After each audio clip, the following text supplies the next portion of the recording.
പാറു, നീ വരുന്നുണ്ടോ? അതോ ഞാനും അമ്മയും പോകും കേട്ടോ. ദാ വരുന്നു ഏട്ടാ. ഈ സാരി ഉടുത്തിട്ട് ശരിയാവുന്നില്ല. ഒന്ന് ഇങ്ങോട്ട് വരുമോ? ഇവളെ കൊണ്ട് ഞാൻ കാശി ദേഷ്യത്തിൽ പോകുന്നത് കണ്ട് ചിരിച്ചുകൊണ്ട് ജാനകി അവനോട് പറഞ്ഞു. ഇനി അതിനെ വഴക്ക് പറയണ്ട. ആ വയറു നിറച്ചു പറ്റാത്തോണ്ട്. ഓ, പിന്നെ ഗർഭിണി ആയവരൊന്നും സാരി ഉടുക്കില്ലല്ലോ. അമ്മ വെറുതെ അവളെ മടിച്ചാക്കണ്ട. പാർവതി ഗർഭിണിയാണ്. അവരുടെ പ്രണയത്തിന്റെ അടയാളം. അവന്റെ അവന്റെ ജീവൻ അവളുടെ വയറ്റിൽ തുടിക്കുന്നുണ്ട്. 7 മാസമായി. കാശി മുറിയിൽ വരുമ്പോൾ സാരി ഉടുക്കാൻ കഷ്ടപ്പെടുന്ന പാർവതിയെ കണ്ടു. അവൻ ചിരിയോടെ അടുത്തുപോയി. അവന്റെ ചിരി കണ്ടു അവൾക്ക് ദേഷ്യം വന്നു. എന്താടി നീ കാണിക്കുന്നത്? കണ്ടാൽ തോന്നും നീ മാത്രമുള്ളൂ ഗർഭിണിയെന്ന്. എനിക്കിത് ആദ്യമായോണ്ട് ഫസ്റ്റ് എക്സ്പീരിയൻസ് ആണ്. നീ പേടിക്കണ്ടടി.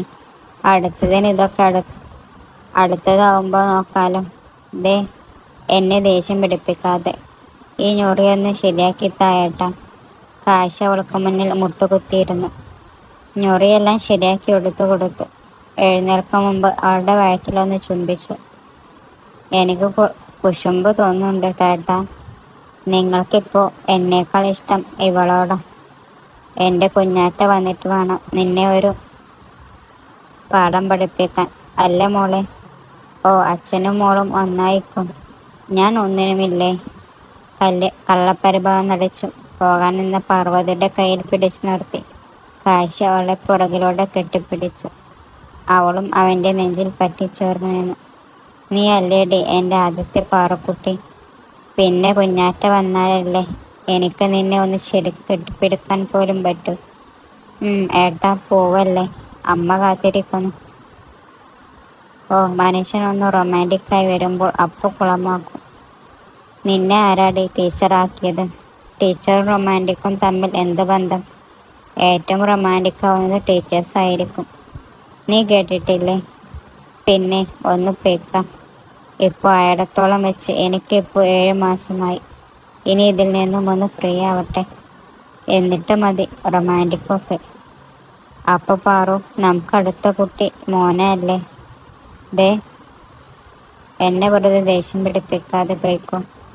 ദേഷ്യത്തിൽ പോകുന്ന പാർവതിയെ നോക്കി ചിരിച്ചുകൊണ്ട് കാശി നടന്നു. ഇനി അവർ എങ്ങോട്ടാ പോകുന്നതെന്ന് അറിയണ്ടേ. നിവേദിനും ദേവിക്കും ഒരു കുഞ്ഞ് ജനിച്ചു. ആദി ശങ്കർ. ആദ്യമോൻ്റെ ചോറൂണാണ് ഇന്ന് ഗുരുവായൂർ അമ്പലത്തിൽ വെച്ചു. പാർവതിക്ക് യാത്ര പറ്റാത്തത് കൊണ്ട് അവർ അവരുടെ വീട്ടിലാണ് പോകുന്നത്. സഞ്ജയുമായി എല്ലാ ബന്ധങ്ങളും കാശിയും നിവേദും അവസാനിപ്പിച്ചു. പിന്നെ ഒരിക്കലും അവർ തമ്മിൽ കണ്ടിട്ടില്ല. ഋഷി അന്ന് പോയതാണ് ബാംഗ്ലൂർ. പിന്നെ ഈ അടുത്തുകൂടെ പോയിട്ടില്ല. അങ്ങനെ എല്ലാം കഴിഞ്ഞു. രാത്രിയാണ് അവർ തിരിച്ചു എത്തിയത്. യാത്ര ചെയ്തുകൊണ്ട് പാർവതിക്ക് നല്ല ക്ഷീണമുണ്ടായിരുന്നു. അവൻ വേഗം തന്നെ കിടന്നു. കാശി ജാനകിയോട് എന്തോ സംസാരിച്ചിരുന്നു പോയി. മുറിയിൽ ചെല്ലുമ്പോൾ ഒരു വശം ചെരിഞ്ഞു കിടന്നു. ഒരു കൈ വയറിൽ വെച്ച് കിടക്കുന്ന പാർവതിയെ കണ്ട് അവന് സങ്കടം തോന്നി. അവളുടെ അടുത്ത് പോയി കിടന്നു. അവളെ എടുത്ത് അവൻ്റെ നെഞ്ചിൽ കിടത്തി നെറുകയിൽ മുത്തി ഒരു കൈ കൊണ്ട് അവളെ പൊതിഞ്ഞു പിടിച്ചു. ഏട്ടാ, ഇറങ്ങിയില്ല നിന്ന്? എന്തേ? ഞാൻ പോയാൽ സങ്കടം തോന്നും? നീ ഇല്ലാത്തൊരു നിമിഷം പോലും പറ്റില്ല പെണ്ണെ. അതുകൊണ്ടല്ലേ ഇത്രയും കാലം നിന്റെ വീട്ടിലൊരു ദിവസം പോലും നിൽക്കാൻ അനുവദിക്കാത്തത്. പക്ഷേ ഇപ്പോഴ അവസ്ഥ അതല്ലല്ലോ. പിന്നെ നിന്റെ അച്ഛൻ ശാഠ്യം പിടിച്ചില്ലേ മകളുടെ പ്രസവം കഴിഞ്ഞ് വിടുമെന്ന്. അതൊക്കെ പെട്ടെന്ന് കഴിയൂട്ടോ. ഞാൻ നമ്മുടെ കുഞ്ഞാറ്റയുമായി പെട്ടെന്ന് വരില്ലേ. എന്നാലും ഇത്രയും ദിവസം നിന്നെ പിരിഞ്ഞു. പിന്നെ ഒരു കാര്യം, ഞാൻ നിന്നെ അവിടെ വന്ന് ഡെയിലി കാണും കേട്ടോ. നിന്റെ തന്ത എന്തെങ്കിലും ചൊറിയാൻ ഉണ്ടല്ലോ. ഇല്ലായേ. പാർവതി അവൻ്റെ നെഞ്ചിലേക്ക് കൂടുതൽ പറ്റിച്ചേർന്ന് കിടന്നു. അവരുടെ പ്രണയം ഒരിക്കലും അവസാനിക്കില്ല എന്ന് പറയും പോലെ അവൻ അവളെ പൊതിഞ്ഞു പിടിച്ചു. ഇന്ന് പാർവതിയെ പ്രസവത്തിന് കൊണ്ടുപോകുന്ന ദിവസമാണ്. കാശിക്ക് അവളെ പിരിയാൻ ഒട്ടും കഴിയില്ല. എങ്കിലും മാധവൻ്റെ നിർബന്ധം കൊണ്ട് മാത്രം ആണ് ഈ ചടങ്ങ്. കുറച്ചു പേരേ ഉള്ളൂ. കാശി ഓരോ തിരക്ക് അഭിനയിച്ചു അവളിൽ നിന്നും മാറി നിന്നു. അവൾക്ക് അവൻ്റെ പ്രവർത്തികൾ കണ്ടു കാര്യം മനസ്സിലായിരുന്നു. എല്ലാവരും ഇറങ്ങാൻ നേരം കാശി കുറച്ചു മാറി നിന്നു. ജാനകിയുടെ അനുഗ്രഹം വാങ്ങി അവൾ ഇറങ്ങി. കണ്ണുകൾ തുടച്ചു ചുറ്റും നോക്കി. എങ്കിലും കാശി അവിടെ ഒന്നുമില്ലായിരുന്നു. അവൾക്ക് നല്ല സങ്കടം തോന്നി. വണ്ടിയിൽ കയറിയിട്ടും അവനെ കണ്ടില്ല. കണ്ണുകൾ തുടച്ചു അവൾ ജാനകിയെ നോക്കി. അതിൻ്റെ അർത്ഥം മനസ്സിലാക്കി അവർ എങ്ങോട്ടോ പോയി. കുറച്ചു കഴിഞ്ഞു കാശിയെ കൂട്ടി വന്നു. കാശി അവളുടെ അടുത്ത് വന്നു. അവൻ്റെ മുഖത്തു നിന്നും വിഷമം മനസ്സിലാക്കാൻ പാർവതിക്ക് കഴിയുമായിരുന്നു. സീറ്റിലിരിക്കുന്ന പാർവതിയുടെ നെറ്റിയിൽ അമർത്തി ചുംബിച്ചുകൊണ്ട് കാശി തിരിഞ്ഞുപോയി. അത് കണ്ട് പാർവതിയും പൊട്ടിക്കരഞ്ഞു. വണ്ടിയിൽ നിന്നും മായും വരെ അവളെ നോക്കിയ കാശി അവയിൽ നിന്നു. കാശിയെ പിരിഞ്ഞ വിഷമത്തിലായിരുന്നു പാർവതി. രാത്രി ഏറെ വൈകിട്ടും അവൾക്ക് ഉറക്കം വന്നില്ല. അവൻ്റെ നെഞ്ചിൻ്റെ ചൂടിൽ മയങ്ങി. ഇപ്പോൾ അതില്ലാതെ പറ്റില്ല എന്നായി.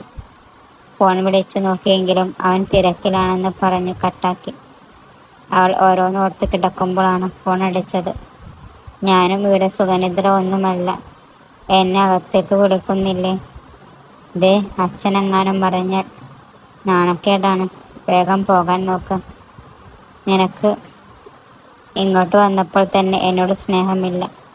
പെട്ടെന്നാണ് ആരോ ലൈറ്റ് ഇട്ടത്. രണ്ടുപേരും ചുറ്റും നോക്കുമ്പോഴുണ്ട്. അവരെ നോക്കി ചിരിച്ചുകൊണ്ട് മാധവൻ നിൽക്കുന്നു. രണ്ടുപേരും ചമ്മിയ പോലെ നിന്നു. മോളെ, എന്താ അവിടെ നിൽക്കുന്നേ? അകത്ത് പോ, അവനെയും കൊണ്ടുപോ. മാധവൻ കാശിയെ നോക്കാതെ പാർവതിയെ നോക്കി പറഞ്ഞു.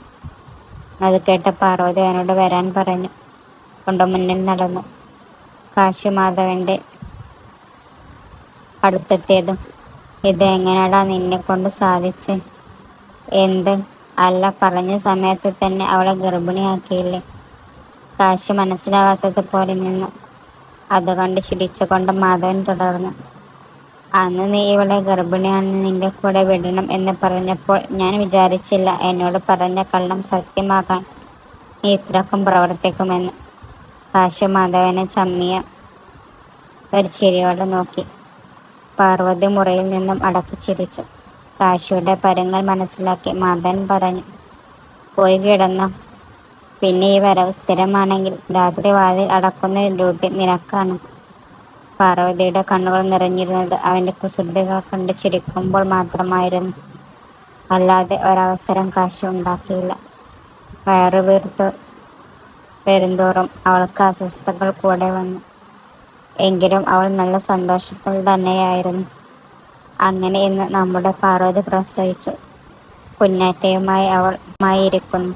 അവളുടെ കൂടെ അവളുടെ പ്രാണൻ, അവളുടെ പ്രണയം എല്ലാമായ കാശി ഉള്ളപ്പോൾ എന്തുണ്ടാവാനാ? വരാനിരിക്കുന്നത് ഒരുപാട് സന്തോഷങ്ങളുടെ തുടക്കമായി അവളുടെ ജീവിതത്തിൽ കുഞ്ഞാറ്റ വന്നിരിക്കുന്നു. അവർ ജീവിക്കട്ടെ ഒരുപാട് സന്തോഷത്തോടെ, പ്രതീക്ഷകളോടെ. ഒരു കയ്യിൽ ജീവനും മറുകൈയിൽ ജീവിതവും പ്രണയവും കൊണ്ട് കാശി ജീവിക്കട്ടെ. അവസാനിച്ചു എന്ന് പറയുന്നില്ല, അവർ ജീവിക്കട്ടെ. നമ്മുടെ ഹൃദയത്തിൽ ഒരു കോണിൽ കാശിയും പാർവതിയും കുഞ്ഞാറ്റയും എല്ലാം ജീവിച്ചോട്ടെ. അവരെ എടുത്തു കളയണ്ട.